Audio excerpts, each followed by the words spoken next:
बिस्मिल्लाहिर्रहमानिर्रहीम। अस्सलाम वालेकुम my dear students. I am Mohammad Akhlaq Firoz from channel physics की दुनिया। आज इस लेक्चर में हम चैप्टर 3 स्टार्ट करेंगे, मोशन एंड फोर्स। चैप्टर का नेम है। सबसे पहले डिस्प्लेसमेंट। डिस्प्लेसमेंट क्या है, इसके बारे में आप बखूबी वाकिफ़ हैं, अच्छी जानकारी है आपकी डिस्प्लेसमेंट के बारे में, आप पिछली क्लासेस में भी पढ़ चुके हैं। डिस्प्लेसमेंट एक वेक्टर क्वांटिटी है, वेक्टर मकदार है। इसकी डायरेक्शन भी होती है और मैग्नीट्यूड भी होती है। सिमत भी होती है और अददी कीमत भी होती है, इसीलिए इसको वेक्टर क्वांटिटी कहते हैं। अब इसकी डेफिनेशन की तरफ चलते हैं। डेफिनेशन में कुछ ये बता रहा है आपको, ये कोई ओरिजिन पॉइंट है, ये वाई एक्सिस है, ये एक्स एक्सिस है, बॉडी यहाँ पर पड़ी हुई है, ये इसकी कोई इनिशियल पोजीशन है। बॉडी मूव करती है कुछ इस तरह से, यहाँ पर पहुँच जाती है। ये पॉइंट ए है, ये पॉइंट बी है। बॉडी ने ये जो डिस्टेंस कवर किया है, ये डिस्टेंस है और ये कोई पोजीशन वेक्टर है। अब ए पॉइंट से बी पॉइंट तक जो शॉर्टेंस डिस्टेंस होगा, जो कम से कम फासला होगा, वो डी है। डी मतलब डिस्प्लेसमेंट है। बॉडी इस पोजीशन पे पड़ी हुई थी, उसने इस पोजीशन पे आ गई, अपनी पोजीशन चेंज कर ली और वो इनिशियल पोजीशन से फाइनल पोजीशन पर जब पहुंच गई, तो वो जो उसका शॉर्टेस्ट डिस्टेंस है वो डिस्प्लेसमेंट है। ये इसकी डेफिनेशन है। यहाँ पे इस तरह से भी इसको डिफ़ाइन कर सकते हैं, द शॉर्टेस्ट डिस्टेंस, कम से कम फासला, कम से कम डिस्टेंस फासला between two points is called displacement. दो पॉइंट्स के दरमियान कम से कम लंबाई को या फासले को डिस्प्लेसमेंट कहते हैं। Unit, it is vector quantity, its direction, its unit is metre, it is denoted by D, और इसकी डायरेक्शन वही होगी जिस डायरेक्शन में बॉडी जो है वो मूव कर रही होगी। उसके बाद व्हाट इज़ मोशन। मोशन क्या है, सपोज कर लें ये कोई बॉडी पड़ी हुई है, ये इसके गिरदोनवा में चीज़ें पड़ी हुई हैं, ये कोई बुक है, सपोज कर लें ये कोई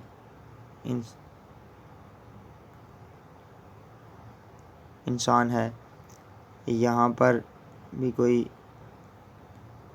मैन है, ये तो अगर ये जो मैन है वो अपनी जगह तब्दील करे, इस जगह से वो इस जगह पे आ जाए, तो इसने अपनी सराउंडिंग के लिहाज से, अपनी इन्वायरमेंट के लिहाज से, अपने इर्द गिर्द के लिहाज से अपनी जगह चेंज की है। ये जो इसका जगह चेंज करना है वो मोशन है, हरकत है। A body is said to be in motion if it change its position with respect to its surrounding. Surrounding मतलब माहौल। अगर कोई बॉडी माहौल के लिहाज से अपनी जगह तब्दील करे तो वो मोशन में है। Next, what is force. Force क्या है। फोर्स एक ऐसा एजेंट है जो किसी बॉडी को मूव करवाता है या रोकता है या रोकने की कोशिश करता है।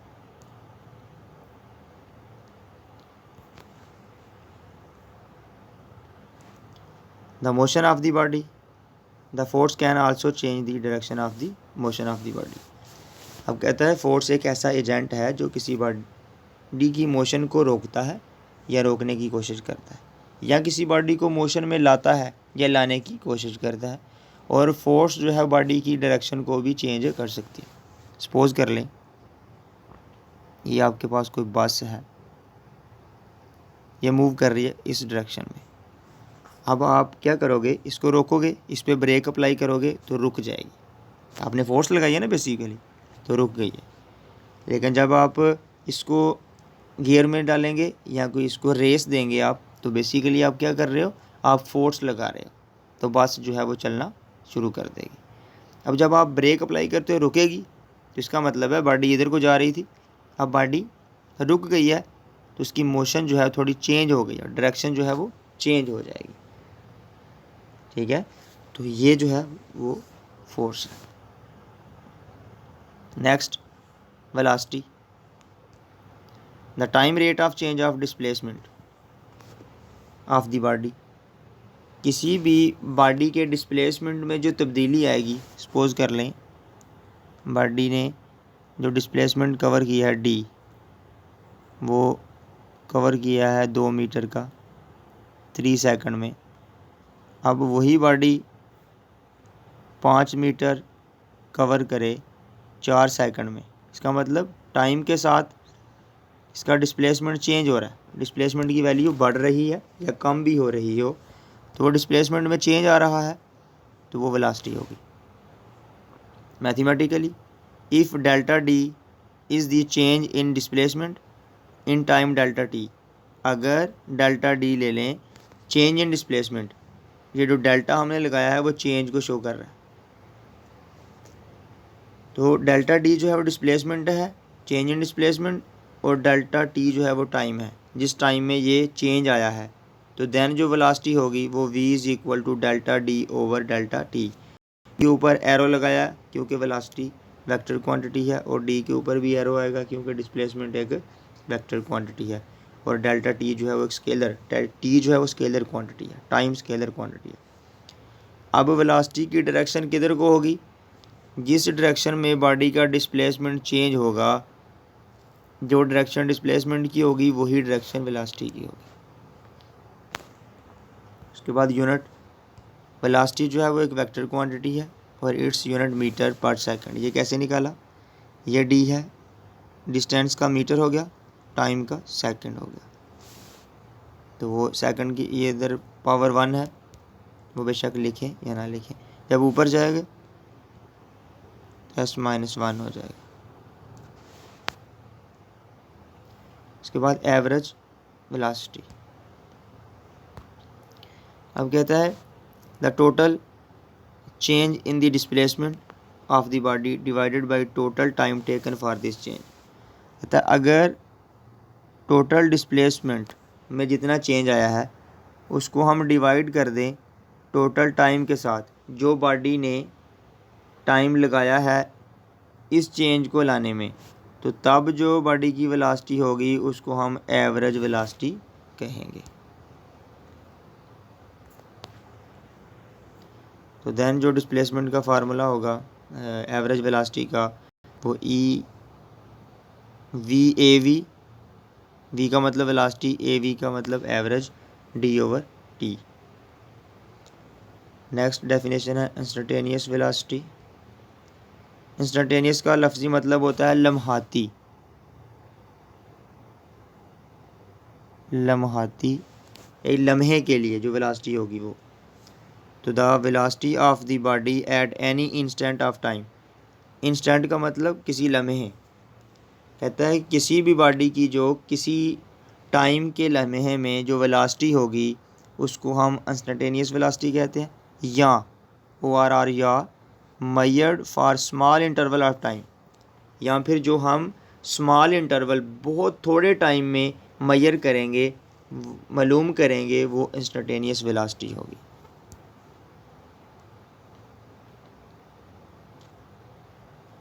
सपोज करें आप एक 5 मीटर पर सेकंड की वेलोसिटी से दौड़ रहे हैं, आपकी स्पीड जो है वो कांस्टेंट है, आप एक ही स्पीड से दौड़ रहे हैं।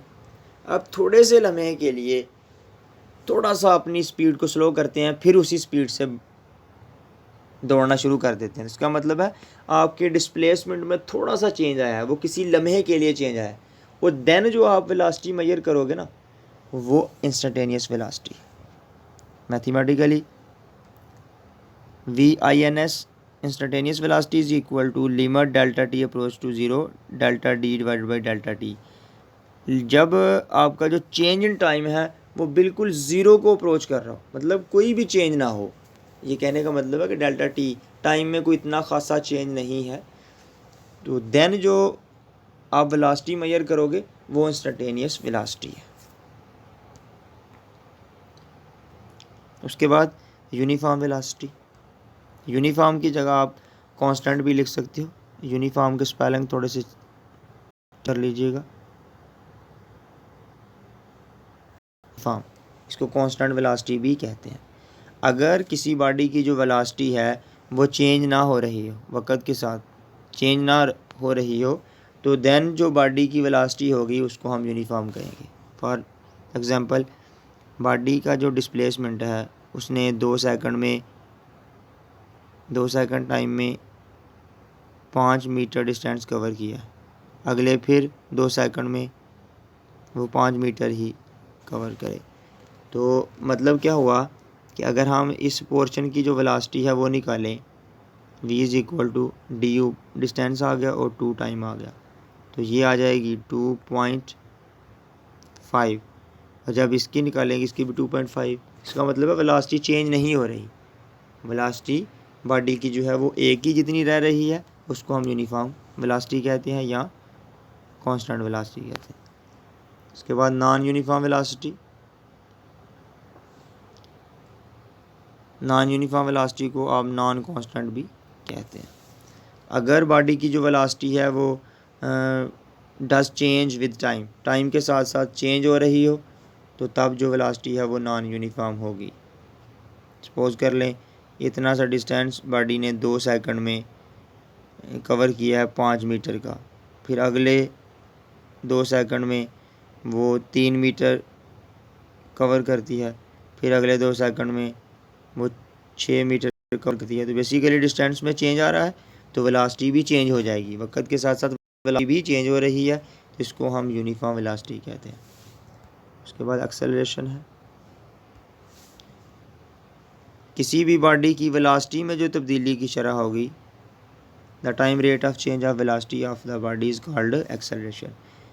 वेलोसिटी क्या है इसके बारे में आप पीछे डिस्कस कर चुके हैं। जब किसी बॉडी की वेलोसिटी में चेंज आएगा delta V divided by delta T, then एक नई क्वांटिटी जन्म लेगी, वो एक्सेलरेशन है।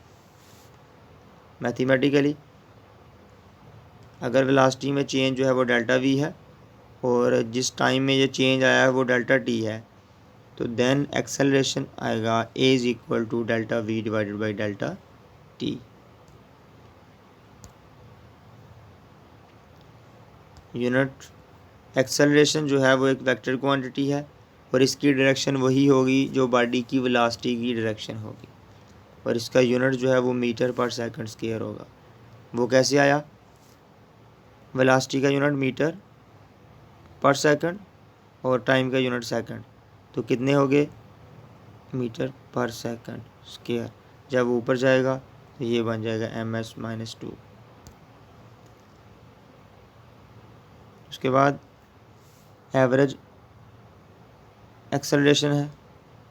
अगर टोटल चेंज आया जो वेलोसिटी, उसको हम डिवाइड करें टाइम के साथ, जो टाइम बॉडी ने लिया है वेलोसिटी में चेंज के लिए, तो देन जो एक्सेलरेशन होगा उसको हम एवरेज एक्सेलरेशन कहेंगे। A V is equal to delta V divide by delta T, और यहाँ पर ये चेंज इन वेलोसिटी जो है वो v2 माइनस v1 है। v2 का मतलब फाइनल वेलोसिटी है, आखिरी वेलोसिटी, और v1 का मतलब पहली वेलोसिटी, इनिशियल वेलोसिटी है। Instantaneous acceleration, the acceleration measured the acceleration of a body at any instant of time. किसी ही लम्हे के लिए जो बॉडी का एक्सेलरेशन होगा, या फिर जो आप स्मॉल इंटरवल ऑफ टाइम में मेजर करोगे बॉडी का एक्सेलरेशन, वो इंस्टेंटेनियस एक्सेलरेशन है। जिस तरह से मैंने पहले आपको एग्जांपल दी है कि जब आप दौड़ लगा रहे हैं तो आपकी स्पीड होगी 5 मीटर पर सेकंड, तो आप किसी लम्हे के लिए, थोड़े से लम्हे के लिए रुकते हैं, फिर उसी स्पीड से मूव करना शुरू कर देते हैं। या आप सपोज़ कर लें कि आपने पंखा चलाया है, ये वो एंगुलर एक्सेलरेशन होगा। ये बात ज़हन में रखिएगा, वो जस्ट मैं आपको एग्जांपल के लिए समझा रहा हूँ। आपने फ़ैन चलाया है, फ़ैन ने अपनी स्पीड आहिस्ता आहिस्ता जो है वो एक यूनिफॉर्म स्पीड पकड़ ली है। जब आप इसको बंद करते हो फिर साथ ही स्टार्ट कर देते हो, तो थोड़े से लम्हे के लिए वो उसने अपनी जो स्पीड है वो चेंज की है पंखे ने, तो वो देन जो एक्सेलरेशन होगा, देन जो वेलोसिटी में तब्दीली आएगी और उस तब्दीली की वजह से एक्सेलरेशन आएगा और वो इंस्टेंटेनियस एक्सेलरेशन होगा। मतलब उस वक़्त जो समय आएगा, टाइम आएगा, डेल्टा टी अप्रोच कर रहा होगा ज़ीरो को, तो A I N S is equal to limit delta T approach to zero delta V divided by delta T. उसके बाद पॉजिटिव एक्सेलरेशन कहता है अगर किसी बॉडी की जो वेलोसिटी है, अगर किसी बॉडी की वेलोसिटी जो है वो वक़्त के साथ साथ with the passage of time increase हो रही हो, बढ़ रही हो, तो देन उस बॉडी का जो एक्सेलरेशन होगा वो पॉजिटिव होगा। अगर किसी बॉडी की वेलोसिटी जो है वो ज़्यादा हो रही हो, तो तब जो एक्सेलरेशन आएगा वो पॉजिटिव होगा। के बाद नेगेटिव एक्सेलरेशन, अगर किसी बॉडी की जो वेलोसिटी है वो वक़्त के साथ साथ कम हो रही हो, तो तब जो एक्सेलरेशन है वो नेगेटिव होगा। उम्मीद करता हूँ कि आप लोगों को समझ आई होगी।